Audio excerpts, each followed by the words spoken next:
हूँ आपके साथ चित्रा त्रिपाठी। मौलानाओं की मौजूदगी में हमारी मौजूदगी है दूर कर रहे हैं ज्यादातर जो हैदराबाद।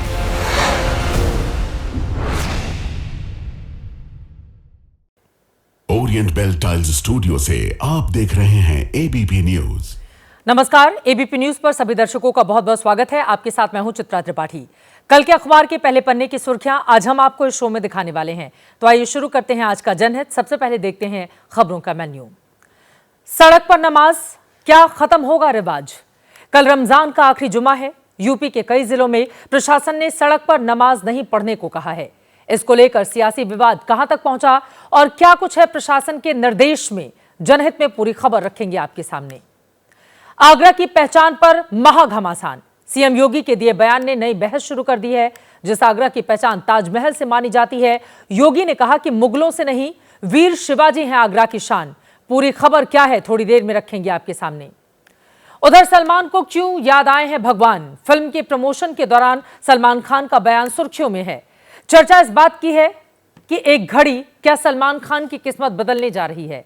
जनहित स्पेशल में पूरी रिपोर्ट रखेंगे आपके सामने।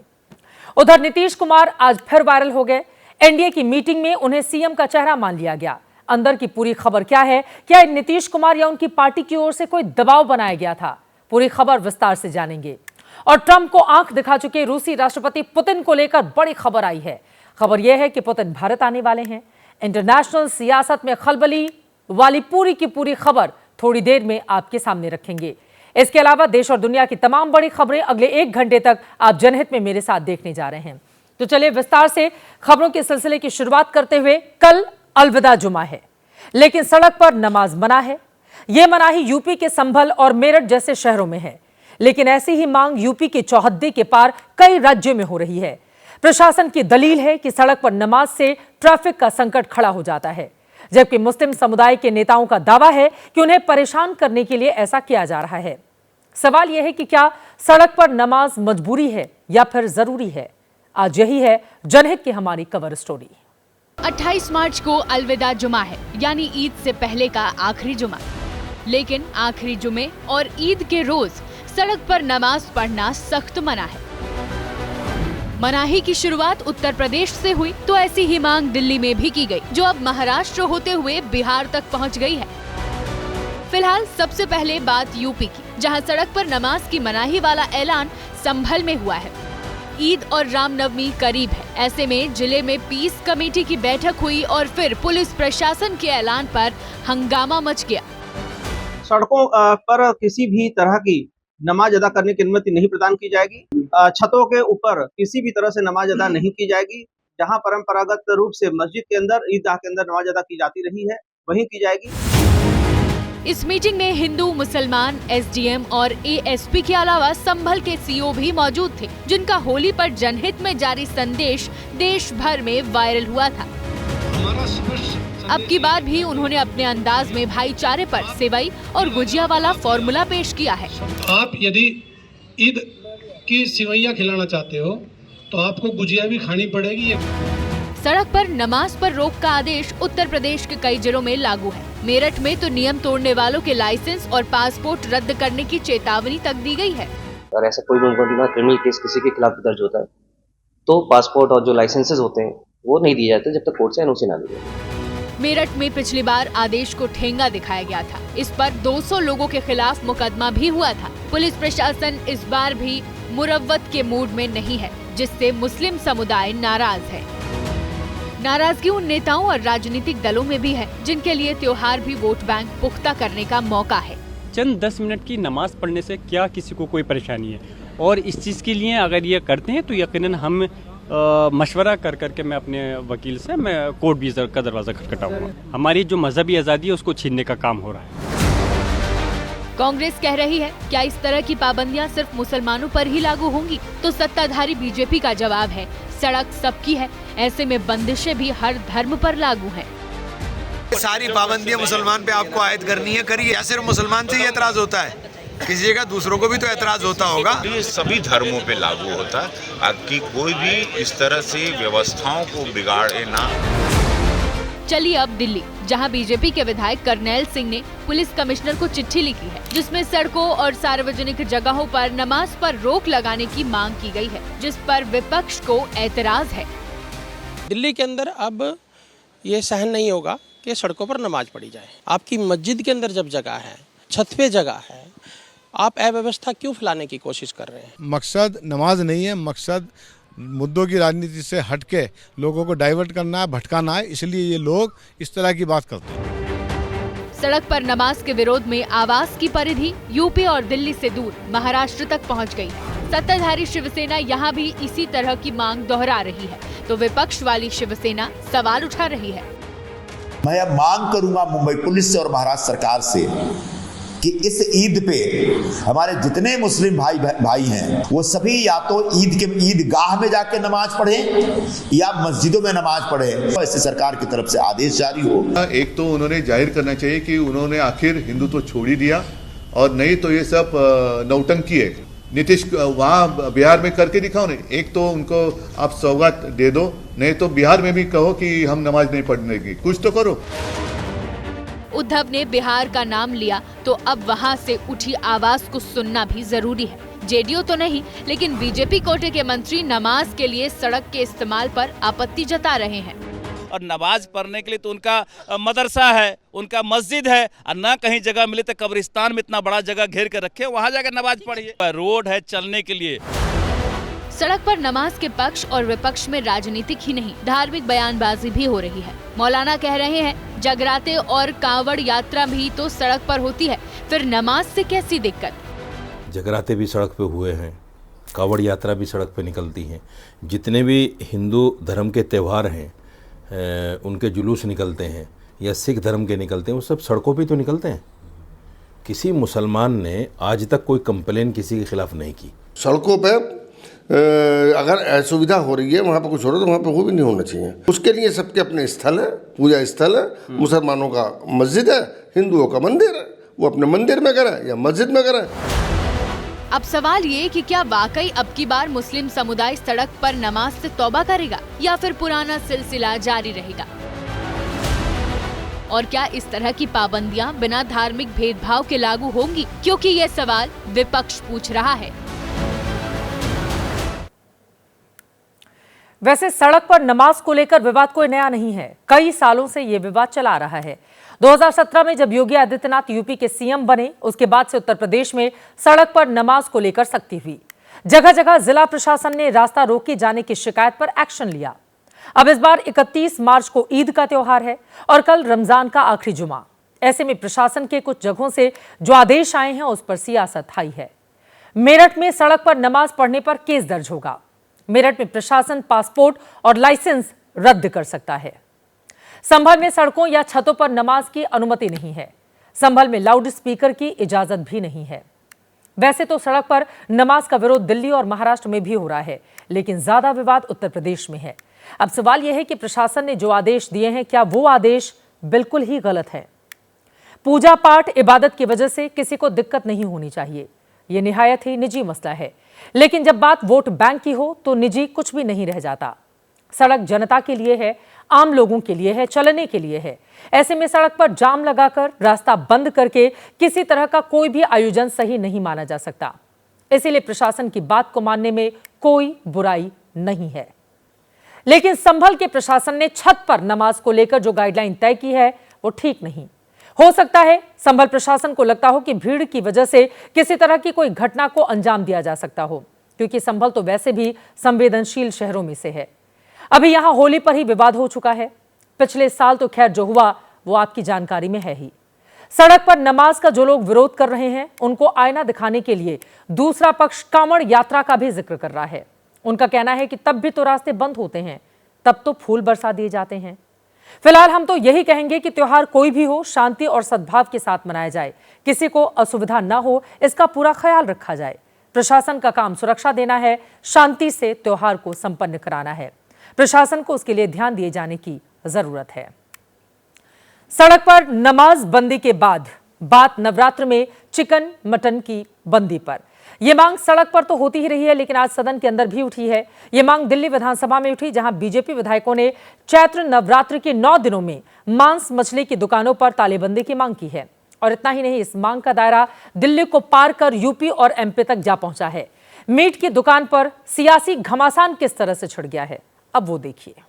हमारे नवरात्रे आ रहे हैं और दिल्ली की जगह जगह फुटपाथों पर जो मीट बेचा जा रहा है, जिससे हमारी आस्था को भी ठेस पहुंचता है, और दुकानों पर खुले तौर से जिनके पास लाइसेंस भी नहीं है, मैं मंत्री जी को अनुरोध करूंगा कि इसका संज्ञान लेकर के कम से कम जो पटरियों पर मीट बेचा जा रहा है उसको इमीडिएटली बंद किया जाए। सारे अधिकारियों को निर्देश दे दिए गए हैं, कोई भी मांस मच्छी वाला दिल्ली में इलीगल बैठा हुआ है तो उसको तुरंत हटाने का निर्देश हमने दे दिया।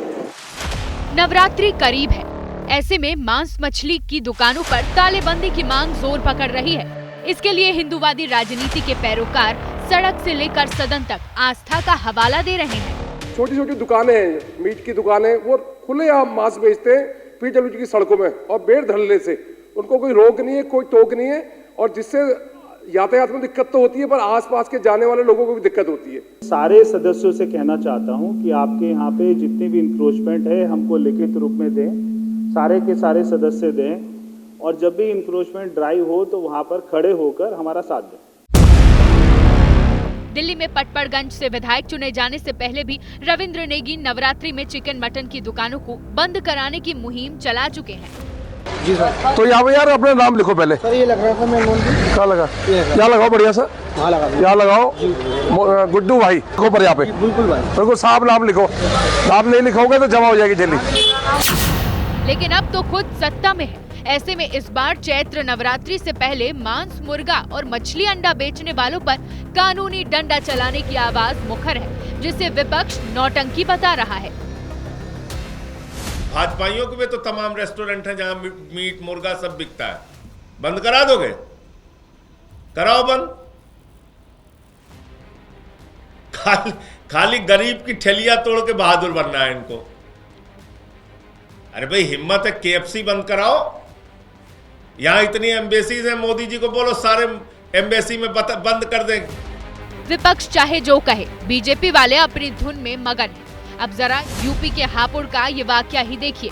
नवरात्र आ रहे हैं तो मीट की दुकानों के लिए क्या सरकार की तरफ से आदेश जारी हुए?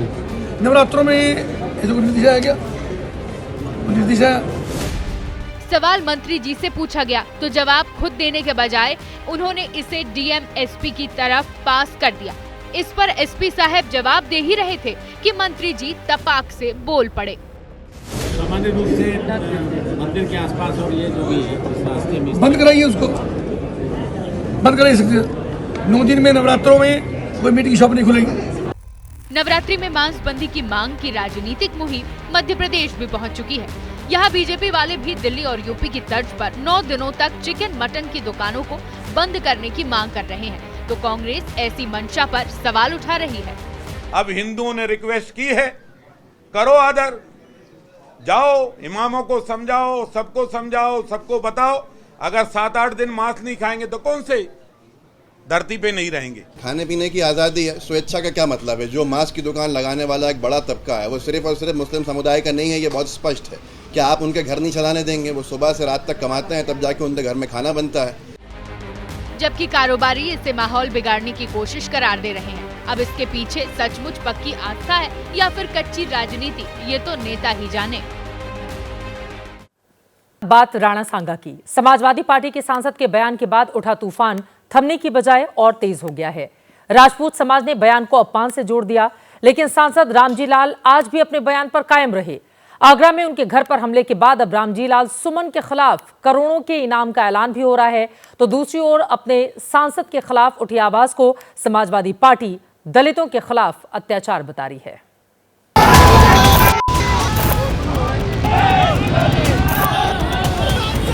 राणा सांगा के अपमान के मुद्दे का कब समाधान? बुधवार को ईंट पत्थर चले थे, कुर्सियां हथियार बनी, हमले में खून बहा, लेकिन उसके बाद भी राणा सांगा के अपमान का वो मुद्दा थमा नहीं, बल्कि सियासी गलियारों में उसने नया रूप ले लिया। राणा सांगा को अपशब्द कहे जाने के विरोध में हुआ प्रदर्शन अब अपशब्द कहने वाले रामजीलाल सुमन के ही अपमान में बदल गया। कैसे, उसके बारे में आपको बताएं। उससे पहले आज भी इस पर किस तरह से प्रदर्शन हो रहे हैं वो देख लीजिए।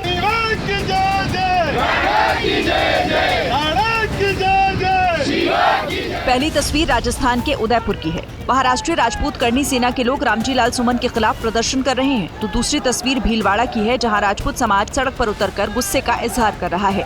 तीसरी तस्वीर यूपी के मुजफ्फरनगर की है, जहां शिवसेना के कार्यकर्ताओं ने अखिलेश यादव और रामजीलाल सुमन दोनों की सांकेतिक शव यात्रा निकालकर प्रदर्शन किया। हमारी विशेष मांग है कि सांसद को निलंबित किया जाए और उसकी सदस्यता खत्म की जाए।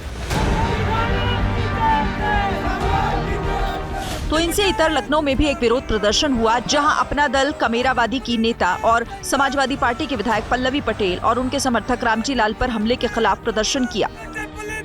प्रदर्शन, हमला और धमकियों का दौर शुरू हुआ तो एसपी सांसद रामजीलाल सुमन ने राज्यसभा के सभापति से मुलाकात कर सुरक्षा की मांग की। हालांकि वो अपने बयान पर कायम है। मेरी किसी की भावना को ठेस पहुंचाने का इरादा नहीं था।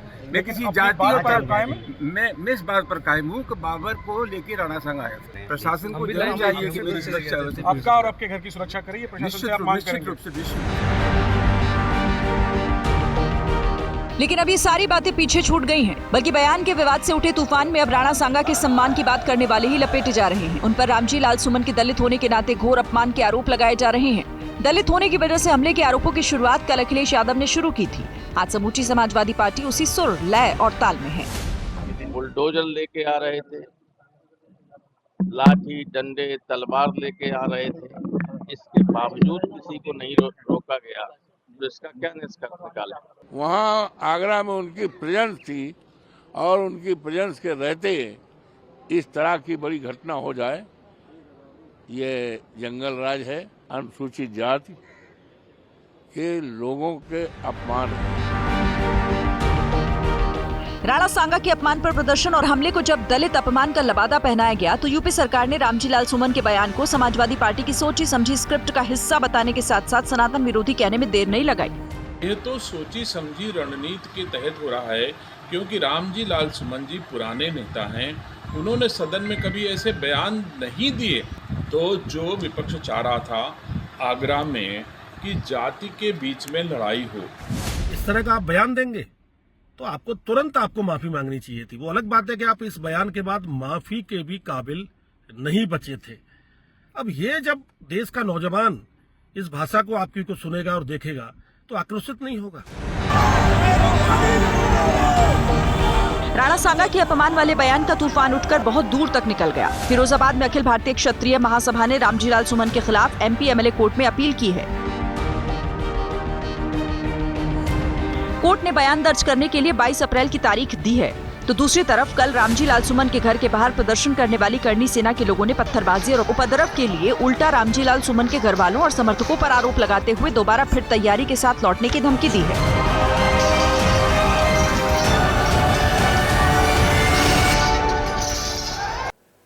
आपको लेकर चलते हैं बिहार की राजनीति में। आज नीतीश कुमार का एक और वीडियो वायरल हो रहा है। मौका था सदन के बजट सत्र के समापन का। मौजूदा विधानसभा का यह आखिरी बजट सत्र था, लिहाजा फोटो सेशन का कार्यक्रम हुआ। लेकिन फोटो शूट के दौरान नीतीश कुमार कैमरामैन को हाथ जोड़ने लगे। विपक्ष को फिर मौका मिल गया। वैसे ये वीडियो ऐसे दिन वायरल हुआ है जब खबर आई है कि नीतीश कुमार के चेहरे पर ही एनडीए बिहार में चुनाव लड़ने वाला है। एक और एनडीए ने नीतीश को चेहरा बना लिया, तो वहीं दूसरी ओर बीजेपी ने बिहार के मुस्लिम वोटरों को रिझाने के लिए सौगाते मोदी किट बांटने की भी शुरुआत कर दी है। चुनावी साल में ये ईद का त्योहार है। बिहार के कुल मुस्लिम वोटों में से करीब 25% मुस्लिम वोटर ऐसे हैं जिन्हें फ्लोटिंग वोटर माना जाता है, यानी चुनाव के समय ये फैसला लेते हैं। सवाल यह है कि क्या बीजेपी की बिहार में इन्हीं फ्लोटिंग वोटरों पर अपनी पैनी नजर है? वैसे 2020 का आंकड़ा देखें तो सीएसडीएस का सर्वे बताता है कि 76% मुस्लिमों ने महागठबंधन को वोट दिया था, 5% मुस्लिमों ने एनडीए को वोट किया। तब जेडीयू और जीतन राम मांझी एनडीए का हिस्सा थे। 2% चिराग के एलजेपी को वोट मिला था, चिराग एनडीए का हिस्सा नहीं थे। 11% मुस्लिमों ने ओवैसी के गठबंधन को वोट किया था, जबकि अन्य को 6% मुस्लिमों के वोट मिले थे। लेकिन ऐसा नहीं है कि बिहार में मुस्लिम लगातार आरजेडी या उसके गठबंधन को वोट करता रहा है। सीएसडीएस का आंकड़ा कहता है कि 2005 के विधानसभा चुनाव में आरजेडी गठबंधन को 58 2009 के लोकसभा चुनाव में 30%, 2010 के विधानसभा चुनाव में महज 32% मुस्लिमों ने आरजेडी गठबंधन को वोट किया था। 2010 का यह वो चुनाव था जिसमें एनडीए ने रिकॉर्ड तोड़ प्रदर्शन किया था। 243 में से 206 सीटें जीती थीं। बीजेपी से भी मुस्लिम उम्मीदवार विधायक बने थे। इसके बाद के चुनावों में आरजेडी की ओर से मुस्लिमों की वापसी की शुरुआत हुई। असल में बिहार जैसे राज्य में 3 तरह के वोटर होते हैं। पहला कोर वोटर, दूसरा समर्थक वोटर और तीसरा फ्लोटिंग वोटर। कोर वोटर जो पार्टी का कैडर होता है, समर्थक जो सहानुभूति रखता है, पार्टी की नीति फैसले उसे प्रभावित करते हैं, और तीसरा जो समय काल परिस्थिति के हिसाब से अपने फैसले गढ़ता है। चुनाव से महीना 2 महीने पहले या कभी कभी चुनाव वाली रात ही अपना मन बनाता है या फिर मन बदल भी लेता है। बीजेपी जैसी पार्टियां जो हार्डकोर हिंदुत्व की विचारधारा को फॉलो करती हैं, वो अपने कोर वोटरों को जोड़े रखने के लिए एंटी मुस्लिम एजेंडे को हाइप करती हैं, उभारती हैं, उसे चर्चा में बनाए रखती हैं। लेकिन जो फ्लोटिंग वोटर होते हैं, उन्हें प्रभावित करने के लिए बीजेपी कुछ कार्यक्रम चलाती रहती है।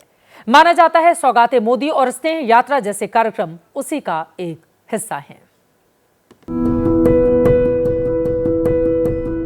सौगाते मोदी का ये बिहार एडिशन है। गुलाबी थैली में पटना की मुस्लिम महिलाओं को मोदी की ईदी दी जा रही है। मौका ईद का है और बीजेपी सौगात दे रही है। सौगात मोदी के नाम से ये गिफ्ट हैम्पर यानी सौगात उन लोगों के बीच बांटा जा रहा है जो जरूरतमंद है और जो इस बार ईद का त्योहार मना रहे हैं। बिहार में चुनाव होने हैं, ऐसे में इस सौगात के मायने खास हैं। सौगाते मोदी बांट रहे बीजेपी के नेता भी उत्साहित हैं। ये जो गरीब हैं, जो ज़रूरतमंद हैं, उनके साथ ईद की खुशी में शामिल होने की कोशिश है वज़ीर आज़म की। उनके घर में भी ईद की खुशी हो, वो भी ईद का इजहार कर सकें, इसलिए जो ज़रूरतमंद लोग हैं उनके घर तक नए कपड़े, सेवैया की मिठास पहुंचाने की कोशिश है। पटना में हाईकोर्ट के पास बने दरगाह के पास बड़ी संख्या में महिलाएं मोदी का तोहफा लेने पहुंची थी। कड़ी धूप में लाइन लंबी थी। कुछ महिलाएं खुश दिखी तो कुछ को इस बात का मलाल था कि इस किट में पैसे नहीं है। मोदी सरकार हम लोग पर ध्यान किया, मोदी सरकार पर हम लोग ध्यान किए हुए हैं। क्या रोजा में बेचारा बांट रहा है, गरीब के अनाज पानी दिया, कपड़ा लत्ता दिया, बहुत अच्छा किया। सौगाते मोदी की इस गुलाबी किट में साड़ी, लुंगी, चीनी, सेवई दिए गए हैं ताकि ईद का त्योहार गरीब परिवार खुशियों के साथ मना सके। 2 दिन पहले दिल्ली से इस कार्यक्रम की शुरुआत हुई थी। देश भर में कुल 32 लाख महिलाओं तक मोदी की ये सौगात पहुंचाई जानी है। बिहार में मुस्लिम आबादी करीब 17% है। राज्य में विधानसभा की 47 सीटें मुस्लिम बहुल हैं। इन 47 सीटों पर मुस्लिम आबादी 20 से 40% तक है। मोदी की इस सौगात का चुनाव पर कितना असर होगा ये तो वक्त बताएगा, लेकिन इतना जरूर है कि इस बार इफ्तार पॉलिटिक्स जमकर हुई। मुस्लिमों को लुभाने की कोशिश में लालू से लेकर नीतीश कुमार, चिराग और मांझी तक इफ्तार की अलग अलग पार्टी दे चुके हैं। मुस्लिमों को महागठबंधन का पक्का वोटर माना जाता है, लेकिन बिहार में बीजेपी के साथ रहकर भी नीतीश की छवि सेक्युलर नेता की बनी हुई है। अब तो सौगाते मोदी ने भी संदेश दे दिया है। ऐसे में इस बार बिहार के मुस्लिम वोटरों पर देश भर की नजर रहने वाली है।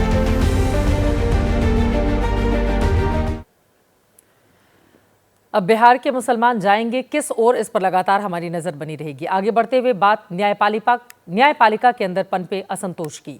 दिल्ली, प्रयागराज के बाद अब मध्य प्रदेश में भी वकील और जज आमने सामने आ गए हैं। इलाहाबाद हाईकोर्ट में जस्टिस वर्मा के ट्रांसफर का विरोध लगातार जारी है।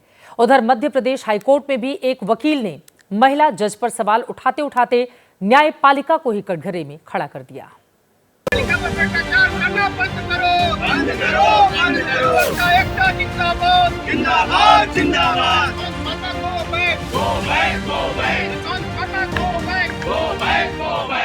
Case number 1, justice Yashwant Verma versus Allahabad high court के वकील। Uncle judges should be transferred. Uncle judges should be transferred. Case number 2, justice Anuradha Shukla versus वकील पीसी पालेवाल। जिस मुकदमे को 2 मिनट में डिसाइड होना चाहिए, उसको आप घंटों सुन रही हैं। ऐसे में डिस्पोजल कैसे होगा? फिर आप कहते हैं सरकार से कि जजेस की संख्या बढ़ाओ। इन दोनों मामलों में एक चीज कॉमन है और वो है जज के खिलाफ वकीलों की नाराजगी।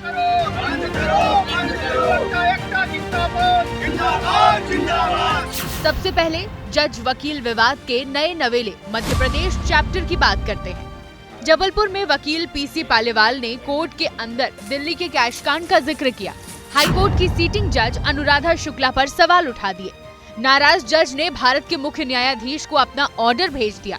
इस ऑर्डर में लिखा है कि वकील ने कोर्ट में कहा, इस कोर्ट में 4 घंटे से तमाशा चल रहा है, मैं बैठा देख रहा हूँ। हाईकोर्ट जज दूसरी जगह जाकर कहते हैं नए जज का अपॉइंटमेंट करो, लेकिन जजों का हाल तो देखो, जो दिल्ली में हुआ वह भी देखा जाए। यहाँ पेंडेंसी बढ़ रही है और हमें परेशान किया जा रहा है।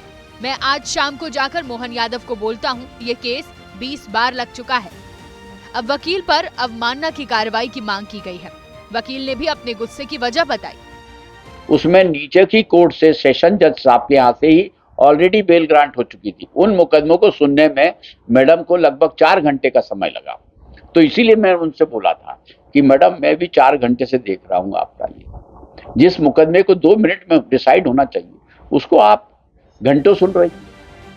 वकील ने यहाँ दिल्ली में जज के घर मिले कैश का जिक्र छेड़कर हाईकोर्ट के काम करने के तरीके पर संदेह पैदा करने वाला बयान भी दिया। ये सारी परिस्थितियां बन रही जैसे दिल्ली में हो रहा है, तो मेरे के इनडायरेक्टली इशारा था। सीरियल नंबर से क्यों नहीं होता हाईकोर्ट में काम?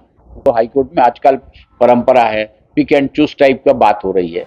जिस केस से वकील जज के नए नए विवाद पनप रहे हैं, उस केस में भी आज बवाल होता रहा। कैश कांड के बाद जस्टिस वर्मा का ट्रांसफर इलाहाबाद हाईकोर्ट हो रहा है, जिसके खिलाफ लगातार तीसरे दिन भी हाईकोर्ट के वकीलों ने प्रदर्शन जारी रखा। जस्टिस के ऊपर दाग लगाओ, ऐसे जस्टिस के साथ हम लोग काम करने में सक्षम नहीं है। न्यायपालिका में एक जो विश्वास आम लोगों का बना हुआ, उसको ये अधिवक्ता यहाँ के हाईकोर्ट में कायम रखना चाहते हैं। इलाहाबाद हाईकोर्ट बार एसोसिएशन के साथ 5 और हाईकोर्ट के बार एसोसिएशन आज देश के मुख्य न्यायाधीश से मिलने पहुंचे।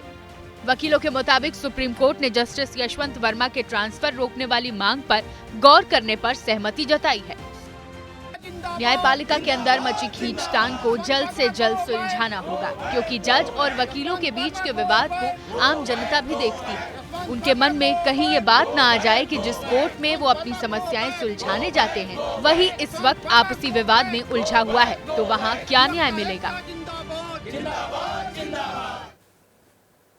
और अब बात करेंगे वर्ल्ड पॉलिटिक्स की।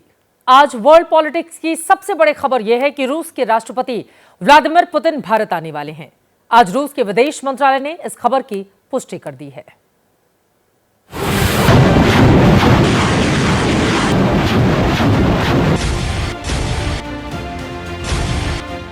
8 जुलाई 2024 ये वो तारीख थी जब प्रधानमंत्री मोदी और पुतिन आखिरी बार मिले थे। अब एक बार फिर ऐसी ही तस्वीरें दुनिया देखने वाली है, लेकिन इस बार जगह मॉस्को नहीं, नई दिल्ली होगी। यूक्रेन के साथ जंग शुरू होने के बाद पहली बार पुतिन भारत आने वाले हैं। उनसे पहले प्रधानमंत्री नरेंद्र मोदी ने जुलाई 2024 में रूस की यात्रा की थी, जो लगभग 5 वर्षों में उनकी पहली रूस यात्रा थी। इसी पर ध्यान केंद्रित करते हुए रूस के विदेश मंत्री लावरोव ने कहा, पिछले साल फिर से चुने जाने के बाद प्रधानमंत्री मोदी की सबसे पहली विदेश यात्रा रूस की थी, अब हमारी बारी है। हालांकि अभी तक दोनों देशों ने दौरे की तारीखों का ऐलान नहीं किया है, लेकिन रूस के विदेश मंत्रालय ने इसकी पुष्टि करते हुए दौरे की तैयारियां शुरू कर दी हैं। प्रधानमंत्री मोदी उन चुनिंदा नेताओं में होंगे जो कुछ महीनों के भीतर ही ट्रंप और पुतिन दोनों से मुलाकात करने वाले हैं। ये भारत की विदेश नीति का ही नतीजा है कि फरवरी में डोनाल्ड ट्रंप से मुलाकात के बाद प्रधानमंत्री नरेंद्र मोदी और पुतिन के बीच मुलाकात जल्द होने वाली है, क्योंकि राष्ट्रपति पुतिन जल्द भारत के दौरे पर आने वाले हैं। आपको याद होगा कि जब रूस और यूक्रेन के बीच जंग की शुरुआत हुई थी, उस समय पश्चिमी देशों ने खुलकर रूस के खिलाफ मोर्चा खोल दिया था, लेकिन भारत पश्चिमी देशों के एजेंडे से बहुत दूर था।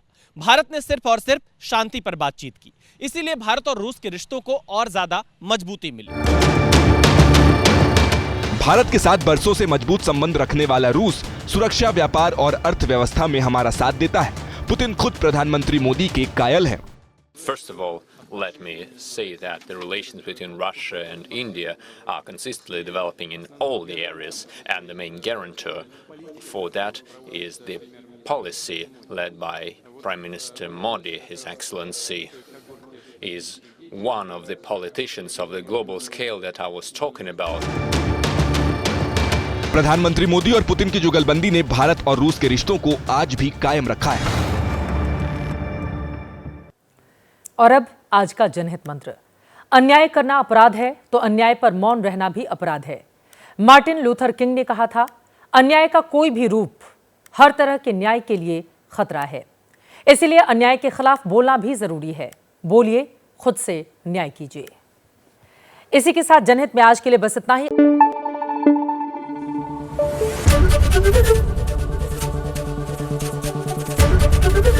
एबीपी न्यूज आपको रखे आगे।